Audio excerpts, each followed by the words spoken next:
Hello, গলদা চিংড়িগুলো তো দারুণ। বাজার থেকে পুরো ফ্রেশ গলদা চিংড়ি এনেছি, একেবারে জ্যান্ত। তাই নাকি? তাহলে কি দিয়ে খাওয়াবে? মালাইকারি কিন্তু খাবো না। আজকে আমি তাহলে বানাই বাহারি চিংড়ি। সেটা আবার কি করে বানাবে? আরে খুব সিম্পল।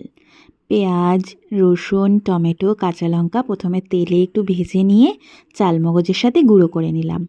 তারপরে গলদা চিংড়িগুলো হালকা করে ভাজলাম, বেশি ভাজেনি কিন্তু শক্ত হয়ে যাবে। মিক্সিতে পেস্ট করা মশলাটা ভালো করে কষিয়ে নুন, হলুদ, লঙ্কার গুঁড়ো আর দই দিয়ে ভালো মতো নাড়িয়ে পরিমাণ মতো জল দিয়ে দিলাম। যেহেতু চিংড়িগুলো বড় বড় ছিল, তাই ঝোল অবস্থাতেই চিংড়িগুলো দিয়ে দিলাম যাতে ভালো সেদ্ধ হয়। তারপরে নামানোর আগে সামান্য মিষ্টি দিয়ে কস্তুরি মেথি দিয়ে পরিমাণ মতো গ্রেভি রেখে নামিয়ে নিলাম। দাঁড়াও, আগে আমি টেস্ট করে দেখি। জাস্ট অসাধারণ।